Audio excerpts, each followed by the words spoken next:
gente em dor e aflição, mas só Cristo ama todas elas, sejam crianças, velhos, seja lá quem for. Seu coração está aberto a todos e o seu perdão de graça quer doar.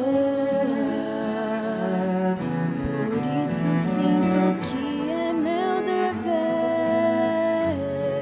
em minha vida sempre aprender. Ser como Cristo.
Agora neste mundo escuro tenho a missão de só brilhar a luz que Ele deixou, e pela sua misericórdia quero ser e sempre aprender.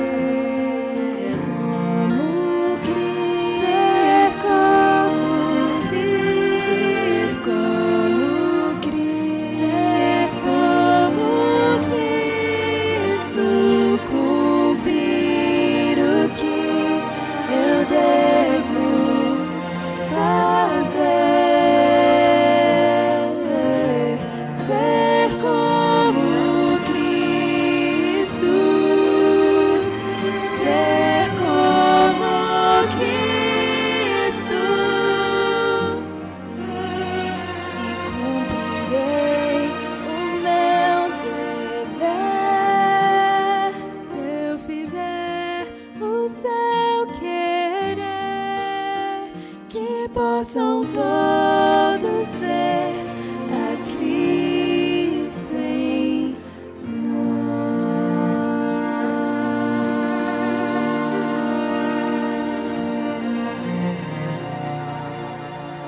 Amém.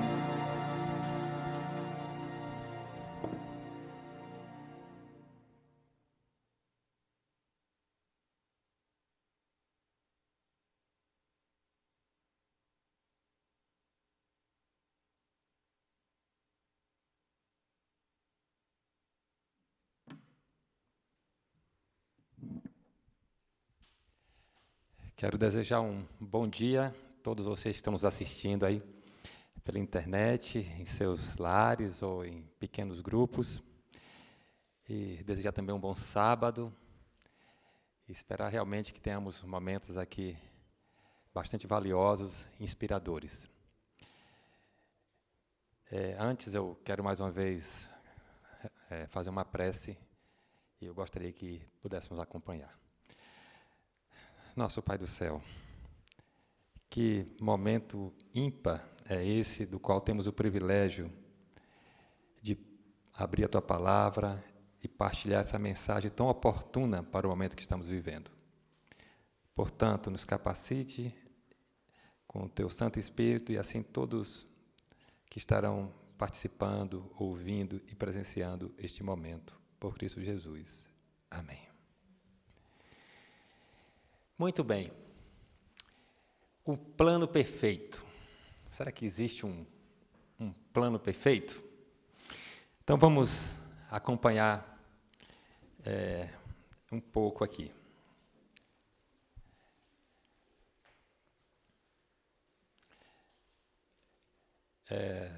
Pedir aqui só o pessoal colocar as imagens.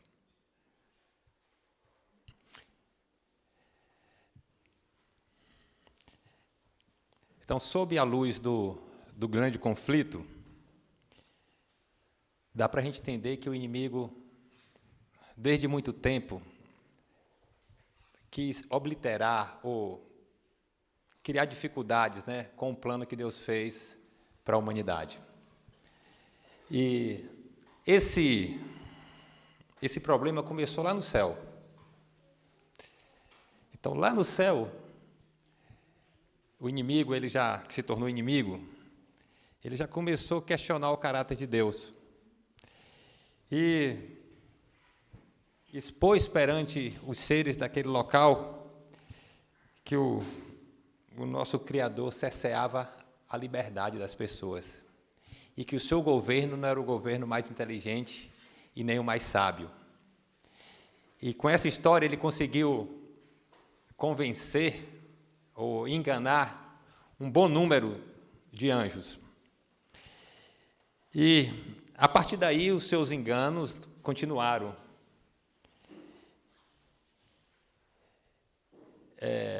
Os seus enganos continuaram, incluindo aqui, né, no Éden, o primeiro casal, no qual ele falou que o plano de Deus não era tão bom, e que Deus era muito mesquinho, e que não tinha desejo de mostrar toda a verdade para aquele casal, e que ele tinha um plano melhor. E aí os nossos primeiros pais acabaram caindo nessa história, e ali começou toda essa história, né, triste que a gente conhece ao longo do tempo, que nós estamos vivenciando os resultados até hoje. E o nosso Criador, né, o nosso Pai, sempre muito desejoso de mostrar para a gente e de nos encaminhar no seu plano e nos seus caminhos, né? Então, como diz Salmos 81:13, né? E o próprio Deus, ele diz: se o meu povo me tivesse ouvido, se Israel andasse nos meus caminhos. Então, esse eram, né, e tem sido o lamento do nosso Criador. Se o meu povo, se Israel, andasse nos meus caminhos. Se o meu povo seguisse os meus planos, como teria sido, como seria, né? Mas, olha o que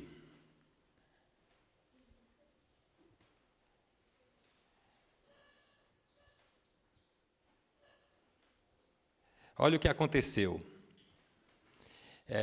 Nós, como povo, como filhos de Deus, nós não, como dizer assim, não nos animamos a seguir esse plano. Pelo contrário, viramos as costas, né? E como está escrito em Jó 21:14, né? Nós, seres humanos, falamos para Deus: retira-te de nós, porque não desejamos ter conhecimento dos teus caminhos. Não desejamos, não queremos seguir teus caminhos. E viramos as costas. Nós, como humanidade, viramos as costas para isso, né? E isso, em muitos casos, instigado, né, pelo adversário das almas.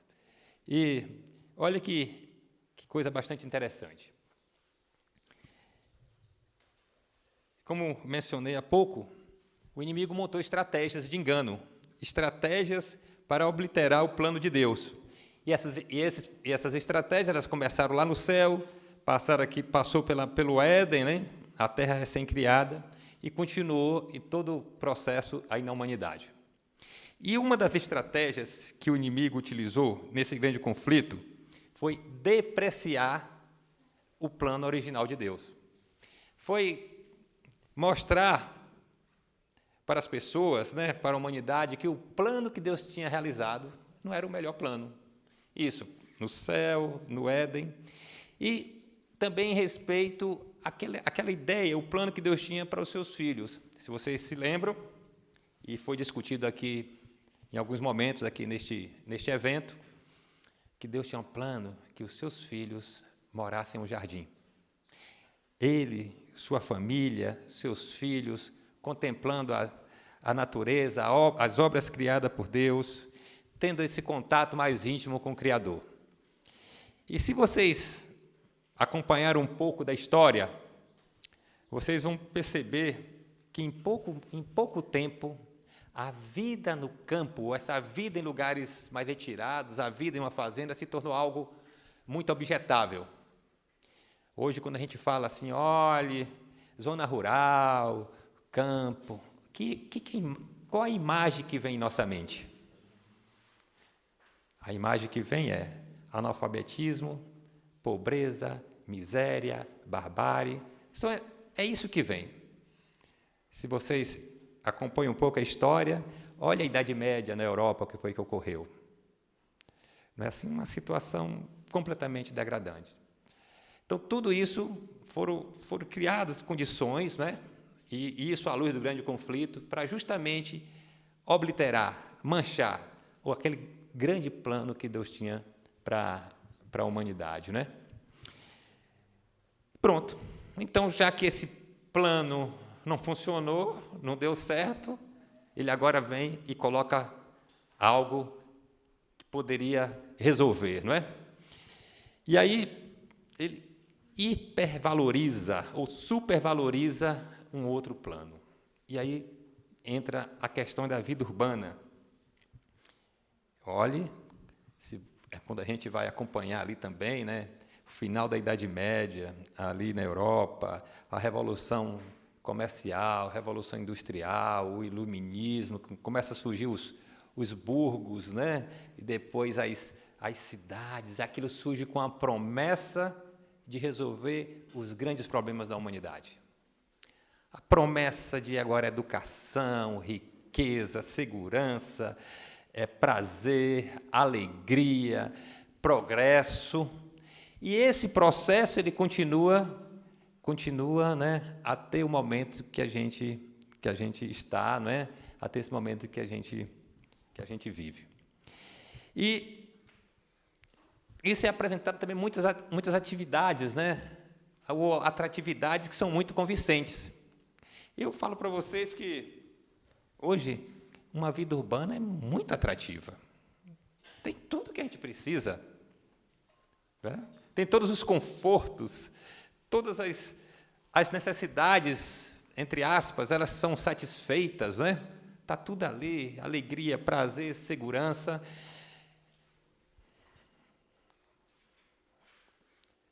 Uma contrafação quase perfeita. Mas quais são os resultados de fato? Para que pudéssemos fazer parte desse sistema, que foi hipervalorizado, ele teve um custo também. Ou foi apregoado para a gente, né, desde cedo, que a gente precisava fazer algumas coisas para poder atingir ou estar de acordo com ele. E eu lembro, desde cedinho, né, que a gente precisava estudar. Olhe, mas tinha que estudar muito. Eu vejo hoje ainda que crianças novinhas, de 5, 6 anos, ainda precisam ir para a escola, menos do que isso, 4 anos, porque eles precisam estudar bem, ter o melhor currículo, chegar aos maiores, assim, consecuções intelectuais, porque eles precisam adquirir um bom emprego, precisa chegar ao topo, ou precisa construir empresas bem-sucedidas, precisa conseguir ou amealhar bastante recurso para que possa ter segurança e recurso para poder gozar as benesses que o sistema oferece, como os bens de consumo, a recreação, tudo que esse sistema. Então, desde cedinho, a gente vai nesse afã. Aí eu tenho que trabalhar bastante, desde o nascer do sol até a noite. Isso tem nos privado, né, do contato das coisas mais importantes, a exemplo da família, das relações conjugais. E essa pressão toda também nos tem impedido de usufruir dos recursos da natureza, dos recursos que são importantes para a nossa vida, como a atividade física, a luz solar, a água, enfim. E o que é que resultou, então? Quais são os resultados?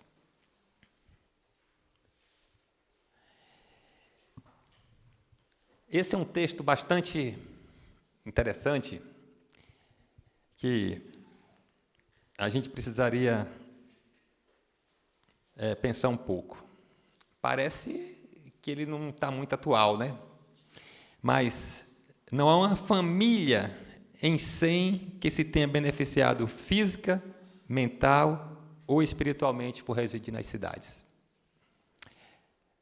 E vocês sabem que estão nos assistindo, e muitos de vocês talvez estejam em um ambiente urbano, fazendo parte desse contexto qual a gente relatou aqui, o como as coisas são difíceis. E muitas vezes o que a gente mais perde é nesse tempo para fortalecer a nossa vida espiritual. Diante das pressões, da correria, das distrações, né? E das benesses que esse sistema oferece. E aí a gente perde bastante, entre tantas outras coisas, né?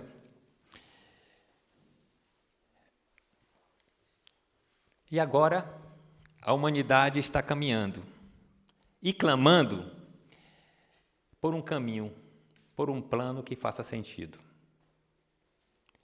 Porque eu posso até dizer que nós estamos dando círculos, sem saber muito para onde a gente vai, de onde a gente veio. Estamos apenas circulando nessa roda que não tem fim, não é? E chega um momento que as pessoas estão se indagando. Qual é o caminho? Será que tem um caminho que faça sentido? Ao longo desses últimos anos, nós temos recebido algumas pessoas em nossa casa, nos programas que a gente faz, e a gente vê as pessoas muito bem-sucedidas, do ponto de vista econômico, intelectual, social, e essa é uma pergunta constante. Um plano, um caminho que faça sentido. Porque aquele proposto, toda essa abundância, esses benesses, essa riqueza que o sistema oferece, que está colocando diante de nós, ele não completa. Algo está faltando, mas nem sabe o que é.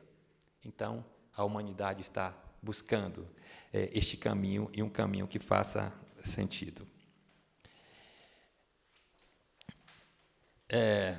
Gostaria que considerássemos esses dois textos.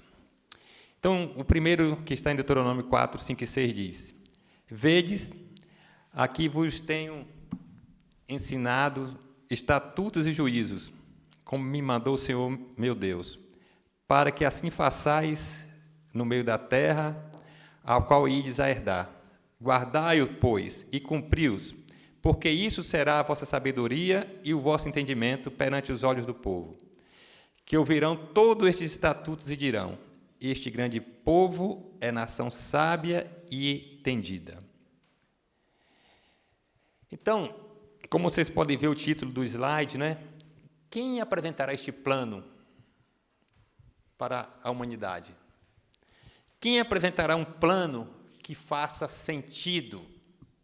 E como esse plano será apresentado? E eu queria aproveitar e perguntar a vocês: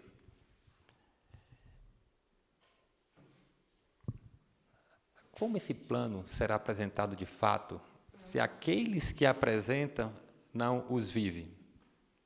Que sabor vai ter esse plano se os interlocutores dele não desfrutam dele? Então, é uma pergunta que a gente precisa meditar sobre isso. Então, se vocês observam, né, esse texto de Deuteronômio, ele está mostrando que as pessoas vão falar ou vão dizer que este povo, essa nação é sábia e entendida como resultado do que eles estão presenciando na vida deles, como resultado das bênçãos e do sentido da vida que eles possuem. Ou seja, esse impacto que poderemos ter, que essa mensagem, essa verdade presente que nós temos, vai impactar as pessoas à medida que nós a vivenciamos e desfrutamos dos seus resultados. Então, o segundo texto, que está em 1 Reis 2:3, que é um conselho, né, que o próprio Criador deu ao jovem rei Salomão, ele diz: e guarda a ordenança do Senhor teu Deus para andares nos seus caminhos e para guardar os seus estatutos e os seus mandamentos e os seus juízos e os seus testemunhos, como está escrito na lei de Moisés, para que prosperes em tudo quanto fizeres e para onde quer que fores. 1 Reis 2:3. Ou seja, a prosperidade e o impacto que podemos ter nesse momento da história da humanidade será o resultado de nós vivenciarmos o plano de Deus nas nossas vidas. Será o resultado da gente colocar em prática os conselhos que Ele tem nos dado ao longo do tempo e para esse momento tão especial que nós estamos vivendo.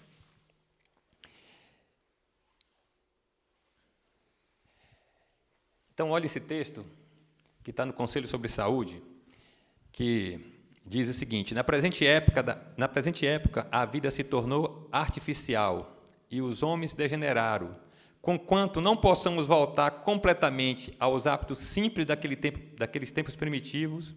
Deles podemos aprender lições que tornarão nossos momentos de recreio o que este nome implica: momentos de verdadeira construção de corpo, espírito e alma. Sabe que uma palavra que está muito em moda hoje chama-se vida simples. As pessoas estão se cansando da vida artificial, da vida complexa, dessa agitação, dessa correria. E olhe, você sabe quem é que está se cansando mais disso? Aqueles que já tiveram tudo isso. Esses dias eu estava ouvindo uma palestra de um camarada, um camarada bem-sucedido, né, do mundo empresarial e da moda, chamado Oskey, que ele é dono da Osklen. E ele falou que a vida simples em meio ambiente natural será o maior bem de consumo que as pessoas demandarão neste século. Olha quem falou e olha o que ele está dizendo. Vida simples. E há tanto tempo nós temos esse conselho, não é? A vida simples. Recreação, modo de viver, aproveitar essas bênçãos. E essa demanda que a sociedade está buscando, nós podemos dizer para elas os resultados que isso tem, através da vida, né, que podemos ter no dia a dia, ou seja, desfrutarmos desses benefícios e ainda legarmos isso para as pessoas, né? E esse outro texto eu considero também muito interessante, que diz o seguinte: para os que estão mentalmente fatigados e nervosos. Será que tem gente fatigada e nervosa hoje? Vocês estão nos assistindo. Tem alguém aí que vocês conhecem que está fatigado ou nervoso? Isso devido ao trabalho contínuo e à restrita limitação de ambiente. Uma visita ao campo, onde podem viver uma vida simples, livre de cuidado, pondo-se em íntimo contato com as coisas da natureza, será muito salutar. Vagar pelos campos e matas, apanhando flores, escutando os cânticos dos pássaros, fará por seu restabelecimento incomparavelmente mais do que qualquer outro meio. As pessoas precisam saber disso. Eles estão procurando algo nesse sentido, mas não sabem o caminho a fazer. E eu pergunto, quem é que pode mostrar isso para eles? Quem vai mostrar? Aqueles que vivem. E olhe, nós temos essas orientações, esses conselhos, há 10 anos atrás, não é? Nós temos esses conselhos há muito tempo atrás, não é? E eles foi escrito para essa época agora. Talvez, há 100 anos, um pouco mais de 100 anos, as coisas não eram tão complexas como a gente está vendo hoje. A vida não demandava tanto de nós, né? O tempo não era tão escasso. As enfermidades, as doenças mentais, sobretudo, poderiam não ser tão atuantes como hoje. Então, hoje, como nunca, nós, como povo de Deus, precisamos vivenciar isso e legar isso à humanidade que está buscando um sentido de vida, buscando um verdadeiro caminho. Eu queria ainda mostrar esse texto para vocês. Acho que Vitória já apareceu muito aqui nesse evento, né? Acho que deveria ter sido outra pessoa. Esse aqui é o malhado, tá? Esse malhadinho aí é do Jabes, né? É o pet dele. Ele falou, olha, todo mundo tem cão como pet, passarinho, eu posso ter um boi como pet também, né? Então, esse é o malhado dele. Ele está com saudade do malhado, né, Jabes? Vejam, devem ensinar os filhos, né? Os pais devem ensinar os filhos que há necessidade de viver de acordo com hábitos simples. E isso é bem invocado, né? Porque nós, como pais, a gente deseja um sucesso dos filhos, né? Veja que nós, como pais, desde cedinho, menina, você precisa estudar, tá tudo direitinho, vai, bota na escola, depois arruma um emprego, manda isso, aquilo, outro. Não é assim? Mas o que é sucesso real mesmo, né? Discutimos isso em outro momento. O que realmente é o sucesso, não é? Deve ensinar aos filhos que há necessidade de viver de acordo com hábitos simples em sua vida diária e que deve evitar vestuário dispendioso, regime alimentar muito caro, casas e mobílias dispendiosas. Vejam que coisa interessante. Uma das coisas que faz com que a gente fica nesse frenesi, nessa correria tremenda, é porque eu preciso, para me adequar ao sistema, roupas, não é? Que tem nome. Eu preciso de casas que vai além do conforto. Eu preciso de mobílias que vai além das necessidades. E assim vai. Então, pense bem, fomos enganados ou não fomos? Fala sério. Vocês estão assistindo. Quanto de tempo a gente já perdeu correndo atrás de coisas que não têm real valor? E quanto de tempo a gente já perdeu de estar com as coisas que realmente faziam sentido? Esses dias, estava um evento lá na nossa casa, estávamos falando disso, e é um senhor, um irmão nosso, uma pessoa muito bem-sucedida, economicamente, e também um missionário fantástico. E ele deu um testemunho, um adventista, ele falou, olha, eu nunca tinha pensado nisso. Já um senhor assim de meia idade. E olha, eu trabalhei, lutei tanto, consegui muitos recursos, mas hoje eu estou reconhecendo que realmente fui enganado. Corri atrás de coisas que realmente não tinham valor.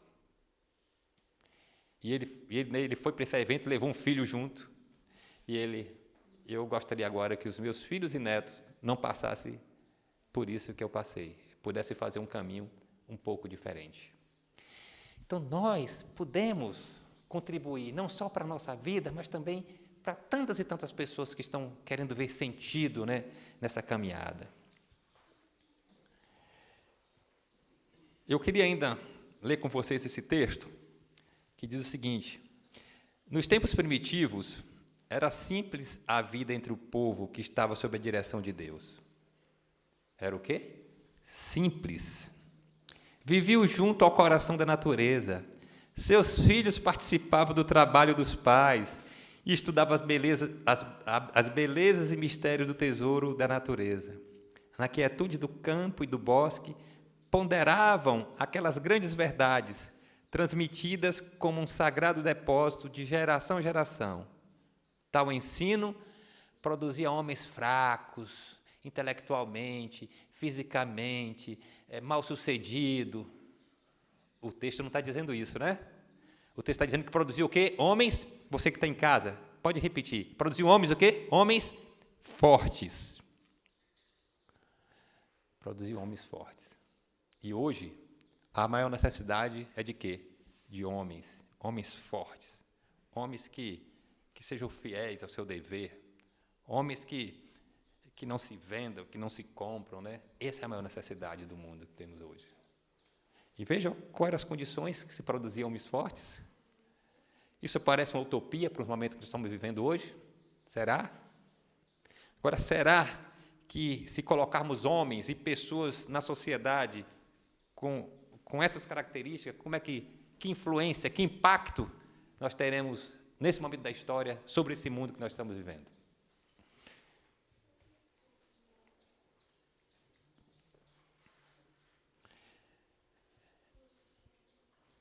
Mas, assim, eu não tenho muita coisa para falar de mim, então eu uso o que a revelação está dizendo para nós, né, que eu acho que faz mais sentido e tem mais peso, porque são coisas inspiradas pelo Criador, especialmente para o momento que nós estamos vivendo.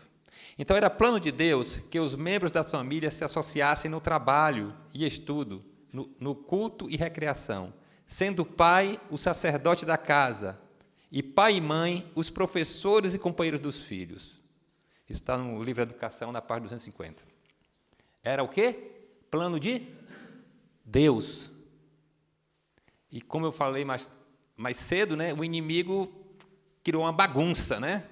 Olha, isso não existe, esse plano, quem cria os filhos não deve ser os pais que devem criar os filhos. Quem deve criar os filhos é a sociedade. Os filhos, a gente monta instituição para criar os filhos, né? E isso vai funcionar. A gente sabe que isso não funcionou direitinho. E nós estamos vivenciando os resultados disso, né? Fé, amor, esperança, felicidade pode ser muito melhor alcançado em lugares afastados, onde haja campos, montes e árvores. Olha que coisa! Às vezes a gente acha que a felicidade a gente encontra nas coisas artificiais, né? Na riqueza, na pompa, no luxo, nos consumos, nos bens. Olha o que Deus está dizendo para a gente. A felicidade pode ser muito melhor alcançado em lugares afastados, onde haja campos, montes e árvores. Ou seja, o plano de Deus nunca falha. Ele é o melhor. Não é? E por isso que ele perguntou, olhe, se meu povo seguisse meus planos, se meu povo seguisse meus conselhos, né? Salmos 81, 13. Mas, como diz Jó 21, 14, que foi o que nós fizemos? Não, o plano de Deus não serve, ele não é bom, eu vou seguir os meus próprios planos. E deu no que estamos vivenciando hoje, né? Tirai vossos filhos dos cenários e sons da cidade, para longe do ruído e estrépito dos bondes, naquela época, e carroças, e terão o quê? Mente mais sadia. E o mais importante, será mais fácil levar-lhes ao coração a verdade da palavra de Deus, que é o objetivo maior, né? Quando nós criamos filhos, um objetivo é criar filhos para o reino de Deus, que sejam uma bênção neste mundo e tenham formando um caráter para o céu. Então, irmãos, e os queridos amigos que estão assistindo, né? Deus tem um plano especial para os seus filhos. Ele tem um plano que jamais poderá ser superado. E possamos, com fé e confiança, nos adentrarmos, nos achegarmos a esse plano. E olha esse último texto desse slide. Tão dilatada poderá ser a influência de uma simples vida ou mesmo de um simples ato. Tão dilatada poderá ser a influência de uma simples vida e de um simples ato. Então, às vezes, consideramos que a nossa influência, que o nosso alcance está na complexidade, na pompa, não é? Mas o que a revelação tem dito é que uma simples vida, sendo vivida de acordo com o plano de Deus, terá uma influência dilatada diante do mundo presente, né, diante desse momento que nós estamos vivendo.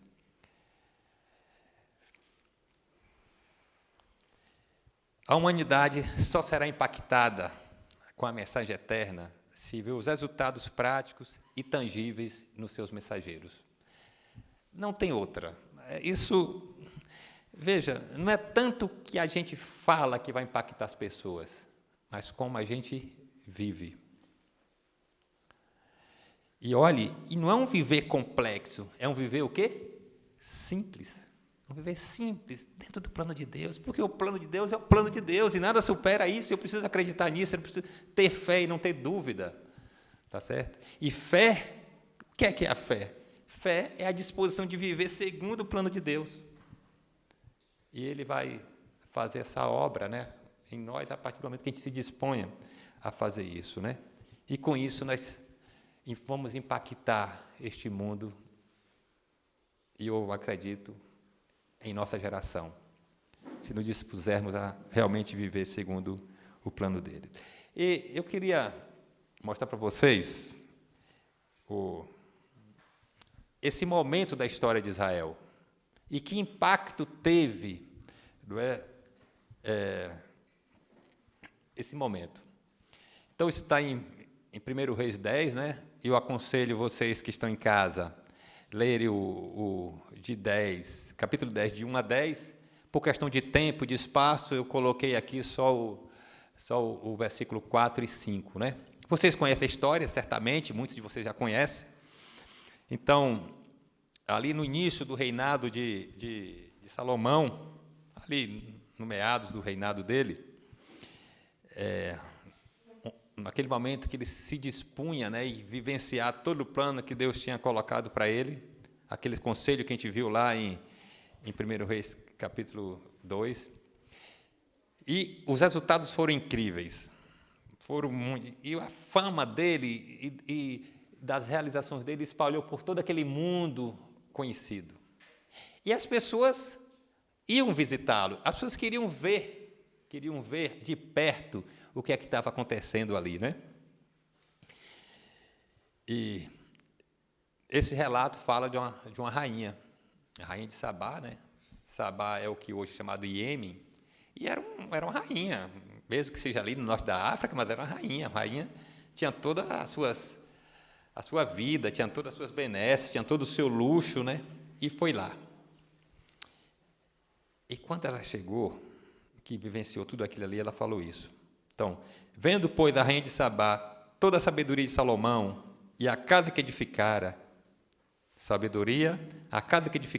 a comida de sua mesa, o assentar de seus servos, o estar de seus criados, as vestes deles e os seus copeiros e os holocaustos que ele oferecia na casa do Senhor, ela falou, nada, isso aqui é tudo comum, isso não tem diferença nenhuma. Foi assim? Aqui diz que ela ficou fora de si. Vocês já viram como é que uma pessoa fica ao ficar fora de si? Como é que é uma pessoa fora de si? Veja, não era uma pessoa comum, era uma rainha. Ficou fora de si ao vivenciar aquele conjunto, aquele estilo de vida que naquele momento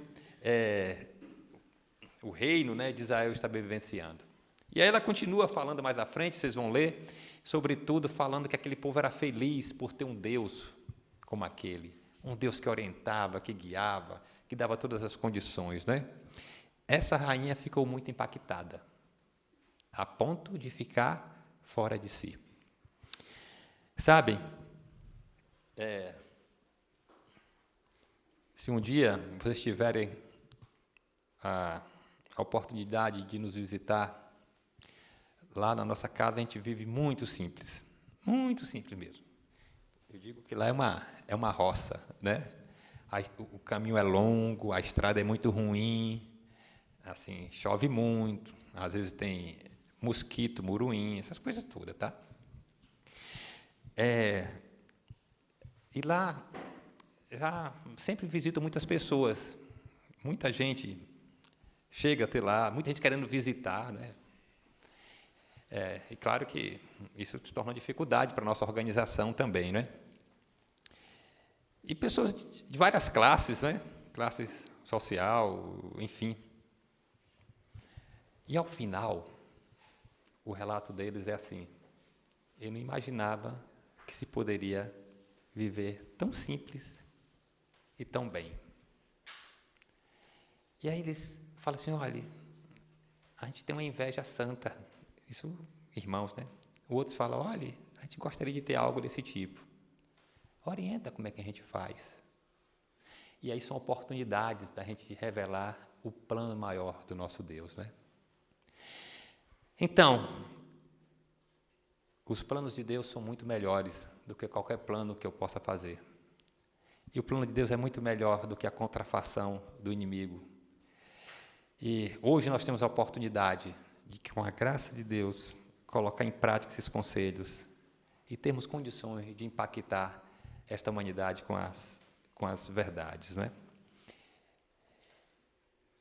E o mais interessante, esse plano de Deus, ele não é exclusivista. Tem um lugar nele para cada um de vocês. Para cada um tem um local. Não importa a condição, Deus tem um plano para vocês, você pode se inserir nele, né? Que é um plano bom, um plano de vida, um plano de felicidade, um plano de prosperidade. E é um plano para que tenhamos condições de concluir a obra do Evangelho, a obra de Deus nesta terra. E nesse momento, enquanto estamos vivendo aqui, que possamos ter uma melhor qualidade de vida. Não só nós, como a nossa família, os nossos filhos, os nossos queridos, desfrutarmos dessas bênçãos maravilhosas que Ele nos tem dado. Sabe? Eu sou pai, tenho alguns filhos, né? Quase uma dezena. E é uma maravilha. Filho é bom demais, até os trabalhos que eles dão são bons. E eu fico pensando que deveria ter mais, sabe? Claro, deveria ter mais uns dois. A esposa que acabou não querendo tanto. Ela tá aqui do ladinho, viu, que está me assistindo, e está falando com a mão que não, que ela queria ter mais alguns também. Às vezes ela quer adotar mais uns, mas eu falo: não, agora já passou, deixa para os outros, deixa os netos agora. Então, mas eu, como pai, eu quero o melhor para os meus filhos. E o melhor, não é o melhor do ponto de vista material, eu quero o melhor para a sua felicidade real, o seu bem-estar físico, intelectual, mental, felicidade real. Mas eu não só quero isso, como eu busco proporcionar na prática isso para eles. Eu imagino que todos os pais que estão nos assistindo têm essa mesma ideia, esse mesmo conceito e essa mesma vontade. E o nosso Pai do céu? Se eu, como um pai limitado, desejo isso para os meus filhos, quanto mais o nosso Pai celestial não deseja para os seus filhos que vivem aqui neste momento. E eu fico imaginando o desejo que Ele tem de que nós, seus filhos, pudessem compreender os seus caminhos, entendê-los e buscar se inserir nele. Mas não só isso. Esse pai, além de ter o desejo, ele também instrumentaliza. Ele cria as condições, cria os recursos para que o plano dele seja implementado. Eu estou usando um pequeno exemplo da minha vida como pai, porque eu não só falo com meus filhos: filhos, façam isso. Eu vou junto com eles e, às vezes, eu proporciono os recursos todos que são necessários para aquele projeto, aquele empreendimento se realize. Mas eu, como pai, também dou liberdade aos meus filhos, para que, se eles não querem aquele caminho, aquela proposta, eles não precisam seguir. O nosso Pai do céu, ele também faz a mesma coisa. Ele não pode nos obrigar. Ele não pode nos arrastar para o seu caminho. Isso seria contra o seu caráter. Mas ele mostra evidências, ele mostra sinais, ele clama para que possamos ouvi-lo, seguir seus conselhos seguir seus caminhos. Mas no momento que eu decido, o momento que eu falo, estou junto, ele fala, então está aí, vamos lá, vamos nessa aventura. A pergunta é, está você disposto, está você disposta a adentrar nos caminhos e nos planos do Criador? Está você disposto, nada tentar compreender esses planos, nada entender o que é o plano maior que Deus tem para os seus filhos hoje? E esse plano, ele diz respeito a todas as áreas da vida, todas as áreas, a área material, a área física, a espiritual, um ser completo. Ele é rico em recursos e pode disponibilizar esses recursos para os seus filhos neste momento. Eu vejo que a grande limitação está em nós. A grande limitação está em nós, não nele. E se é plano nosso, se faz parte da nossa vontade, eu não tenho dúvida de que esse plano ele se implementará. E muitos serão beneficiados, não só nós, mas também a humanidade, que vai ver em nós um exemplo, ou uma direção, ou, como posso dizer assim, possibilidades de resolver os seus próprios problemas. Porque a vida, por mais que ela seja esplendorosa, ela ainda é artificial e ela não satisfaz os grandes anseios da alma, os grandes anseios da humanidade. E, realmente, com a graça de Deus, nós precisamos implementar isso nesse tempo que ainda nos resta. E é isso que eu gostaria de conclamar a todos os irmãos e a todos que estão nos assistindo agora. Vamos buscar, primeiro, vivenciarmos isso, experimentarmos, conhecermos o sabor que isso tem para a gente. E é assim, eu vou falar para os demais. Eu vou falar agora de algo que eu vivi, de algo que eu conheço, de algo que trouxe resultados para mim, para a minha família. E agora esses vão estar desejosos também de experimentar, de vivenciar e de desfrutar desses benefícios. Então, neste momento, eu gostaria de orar com vocês que estão nos ouvindo e realmente pedir que nosso Pai do Céu crie em nós esse desejo, em nossa mente e em nossos corações, para que possamos cumprir, não é? Viver e aceitarmos esse plano do Criador. Nosso Pai do Céu, falamos de coisas aqui que talvez sejam muito distantes da realidade de muitas pessoas, de muitos irmãos. E, às vezes, a gente nem sabe ao certo como proceder de maneira prática, né? Colocarmos esses conselhos teus na nossa vida do dia a dia. Mas tu, Pai do Céu, tem muitos recursos, tem muitos meios, tem muitas possibilidades de não só nos orientar, mas prover tudo que é necessário para que possamos andar nos teus caminhos. Portanto, crie em nós esse desejo de aprendizado, de estudo, de meditação, de observação, de busca. E, quando isso acontecer, que tenhamos a fé de colocar em prática no nosso dia a dia. Eu quero pedir nesse momento que tu abençoe todos aqueles que estão nos assistindo, em suas casas, em seus lares, que eles possam, com a tua graça, ter o teu sonho, o sonho de vida que tu não só tiveste, mas está desejoso de implementar em nosso mundo ainda hoje. E que possamos, enquanto aqui, vivermos o antegozo do céu. Por Cristo Jesus, pedimos e agradecemos. Amém.